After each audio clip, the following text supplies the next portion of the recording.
संविधानापर्यंत प्रमाणे चालतं आणि यापुढेही सरकार संविधानाप्रमाणेच चालेल।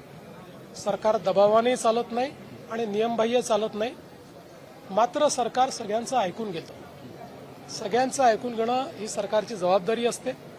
कोणी चांगल्या शब्दात मांडतं, कोणी वेगळ्या शब्दात मांडतं, कुठल्याही शब्दात कोणी मांडलं, पण जर जनहिताचं असेल तर ते ऐकलं जाईल, संविधानात बसणार असेल तर ऐकलं जाईल, संविधानात बसणार नसेल तर ऐकलं जाणार नाही। असं आहे, अगदी स्पष्टपणे तुम्हाला सांगायचं झालं ते काय पहिल्यांदा आहे का? चाललंच आहे। आमचं लक्ष समाजाकडे आणि मराठा समाजाकरता आमच्या सरकारने जे केलं ते इतर कुठल्याही सरकारने केलं नाही। आम्हाला मराठा समाज असो, ओबीसी समाज असो, एससी असो, एसटी असो, विजे असो, एनटी असो, संविधानाने सगळ्यांची काळजी घ्यायला सांगितलेली आहे। हे सरकार सगळ्यांची काळजी घेईल, सगळ्यांना न्याय देईल। एकाचं ओरबाडून दुसऱ्याला, दुसऱ्याचं ओरबाडून याला असं हे सरकार करणार नाही। सगळ्यांची काळजी आम्ही घेऊ, आजपर्यंत घेतलीच आहे आणि पुढेही आम्ही घेणार। बावनकुळेंवरती आरोप आहेत की थेट बावनकुळेंनी रद्द करायला सांगितलं, अशा पद्धतीनं सांगितलं जातं। मंत्र्यांवरती अशा पद्धतीनं वरिष्ठ मंत्र्यांना ही भाषा वापरली जाणे हे महाराष्ट्राला शब्द करतात। मला असं वाटतं की पहिल्यांदा तर कुठल्याही मंत्र्याकडे कोणाचीही तक्रार आली तर मंत्र्यावर संविधानाने टाकलेली जबाबदारी आहे की त्याची चौकशी करायला ती पाठवली पाहिजे। त्याप्रमाणे आलेली प्रत्येक निवेदन हे त्या विभागाला पाठवलं जातं। अशाच पद्धतीचं आलेलं निवेदन हे विभागाला गेलेलं आहे।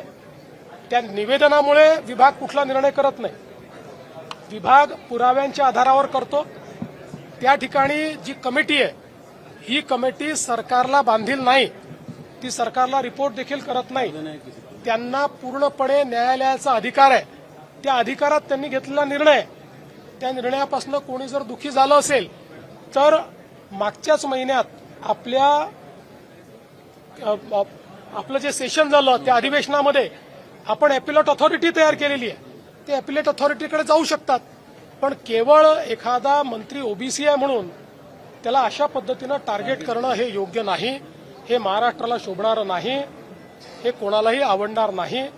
आणि माझं तरी मत आहे की बावनकुळेंनी कुठलंही इंटेन्शनल या ठिकाणी याचं रद्द करा, याला द्या असं केले नाही। मंत्री म्हणून जे कर्तव्य होतं ते केलेलं आहे, त्याच्या पलीकडे त्यांनी काही केलं नाही।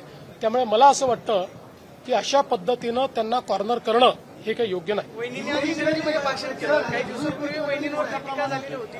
काँग्रेसनं वहिनींनी आज कॉन्फिडंटली इंग्लिशमध्ये भाषण तुम्ही कदाचित वहिनींचं पहिल्यांदा इंग्रजीत भाषण ऐकलं असेल। मी याच्यापूर्वी 6-7 वेळा ऐकलं आणि प्रत्येक वेळी वहिनी कॉन्फिडंटलीच बोलतात। मला असं वाटतं की काही लोक डोळ्याला पट्टी बांधून बसले असल्यामुळे आणि त्यांचे विचारच इतके बुरसटलेले आहेत की त्यांना असं वाटतं की एखादी महिला ही राजकारणामध्ये यशस्वी होऊ शकत नाही, एखादी महिला एखादं पद सांभाळू शकत नाही, अशा बुरसटलेल्या विचारांनी ग्रसित लोकांनी ते स्टेटमेंट दिलं होतं। पण स्वर्गीय अजितदादाच्या नंतर वहिनींनी ज्या प्रकारे उपमुख्यमंत्री पद सांभाळलेलं आहे तेच त्यांना उत्तर आहे।